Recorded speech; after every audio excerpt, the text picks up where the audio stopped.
This is the only upselling tool that you'll ever need, and it's got the potential to make you literally millions of dollars in commissions over the course of your sales career.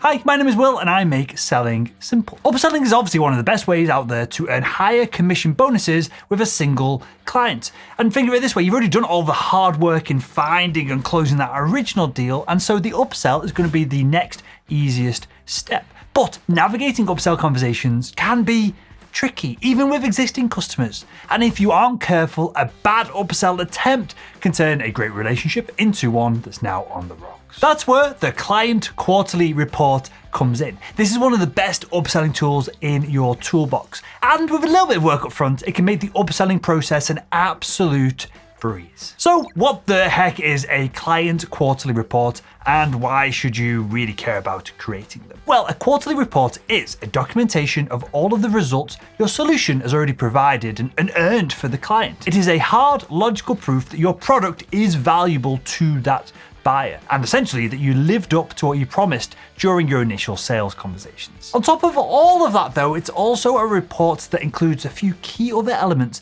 that are absolutely essential for convincing your prospect to upgrade or be upsold with the next level of your product or service. And as founder of Sales Globe, Mark Donolo told me on a recent Salesman podcast interview, the current customers are like a vein of gold, and we don't pay enough attention to them. So if you think about the three components of growth, it's retention of what you have in your current customer base and current services, it's penetration of your current customers, and then it's acquisition of new customers. So with that said, before jumping into the specifics, let's settle one question you might be thinking right now.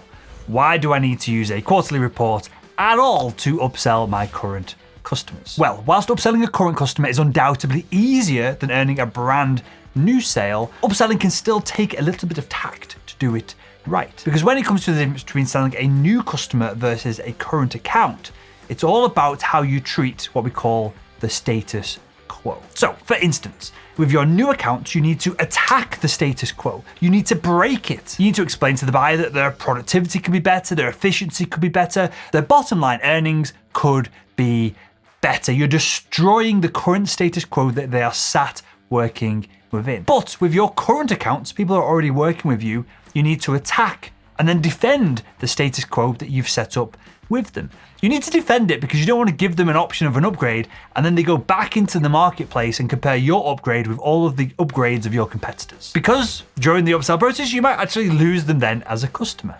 So you need to attack your current status quo that you've set with them and convince them to upgrade to a new version of the product, a premium service, whatever it is that you're trying to add on to the deal that you've already set, whilst eliminating the chance that they go again into the marketplace and look at the competition. So do you see the difficulty here? And the best way that I've uncovered to do this is with a quarterly client report. And I'm going to share everything that you need to include within the report in a second, but I don't need to send over this report blindly, right?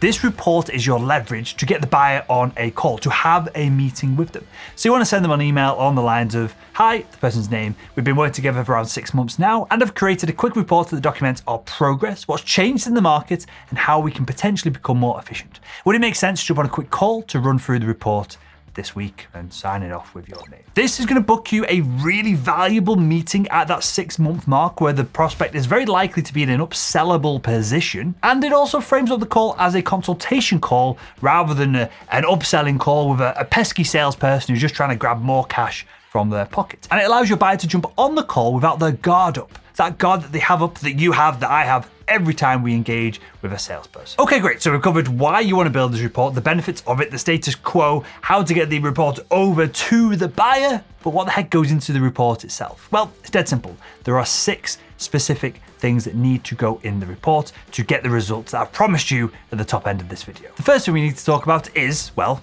the results. What results have you and your product earned for the account that you're trying to upsell? How have you improved their business, streamlined their process, or boosted their revenue? Get into the weeds here with hard, quantifiable numbers from the past 3 to 6 months whenever you started working with them. And the more quantitative that you can be here, the better.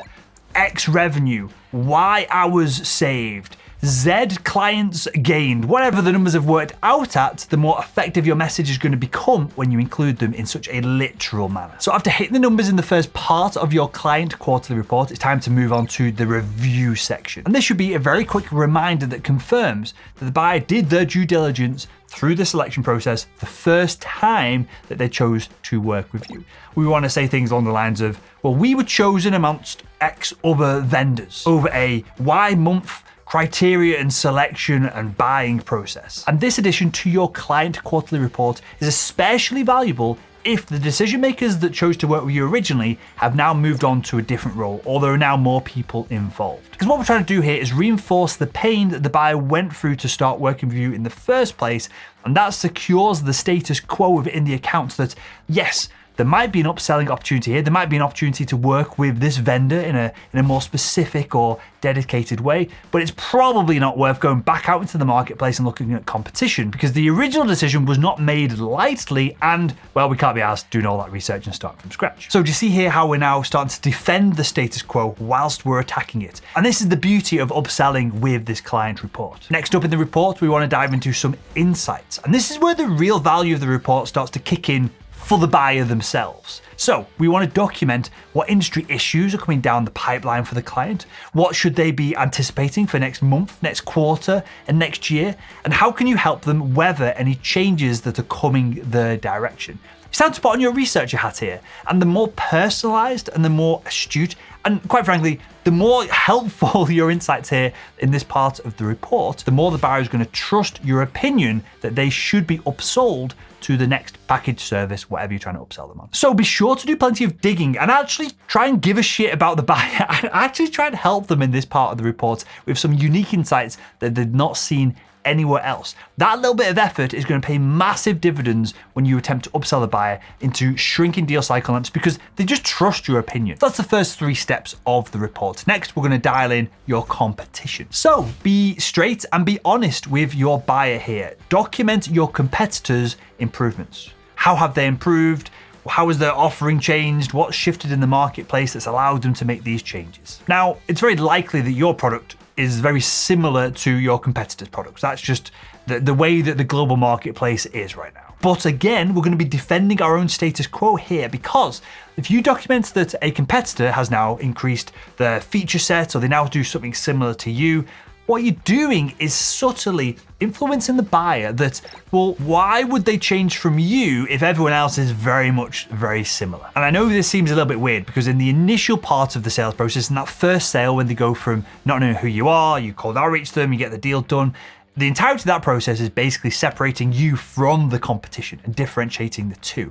Now, we want to make them somewhat similar. And again, what we're trying to do here is get the buyer to go, well, there's no point going out to the marketplace because we've already got a product or service that we know that we need because we've spent money on it. The report has delivered the results that we've received. And if all the competitors are pretty similar, then we'll just upsell with this current customer rather than faffing around and starting from scratch in the marketplace by looking at the competitors. So again, we're attacking the status quo that they should upgrade. We're defending the status quo in that they should upgrade with us and they shouldn't look elsewhere. So 2 more sections to wrap up this client report that we're going to send over. First off, the improvements to our product. So we want to do this to control the narrative here. So we've been fair, we've explained the improvements that our competitors have. Now we put all that to shame and we influence the buyer that our product has increased more dramatically, better, higher quality, whatever wording we want to use to do this. But if our competitors have increased in performance this much, we're going to document that we have improved that much. And again, we are attacking our own status quo here whilst defending it. So what new features have been developed that they now have access to? How do these features compare to your competitors? How do these features directly benefit the client themselves? So don't just list out a bunch of new features, add a line next to that of the benefits to the individual within the business and then the benefits to the business as a whole. And this is a great place to start talking up that there is an opportunity to do more business together, to get closer aligned, to be upsold essentially. There's a new tier that comes with more, better, bigger features and hey, the client might find it useful to have that conversation with you. And the final section of the report is the costs. So we want to wrap up this document, this quick report, and this is a single side of A4, a 1-page in Microsoft Word.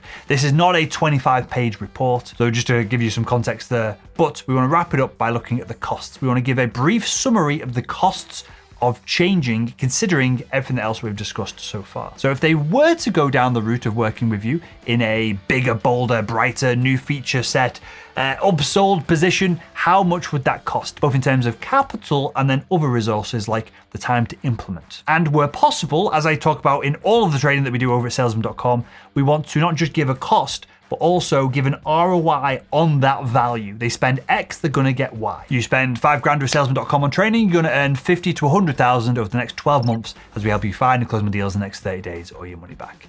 That's the costing element. It isn't just a copy and paste of your pricing list. It is spend this, get that. And you can do that for as many line items as you essentially want to upsell the buyer to. And when you've emailed the buyer, using the template that we talked on earlier in the video to book the meeting, we've then built the report, so we've got it to discuss with them. All you need to do in that meeting is go step by step through the report, get them to agree, hey, if we could do this, would it make sense to do that? Micro-close them throughout the entire process of the meeting, and chances are you've got the upsell in the bag. So there we go. If you enjoyed this video, why not click the video that's on the screen right now and continue making selling simple.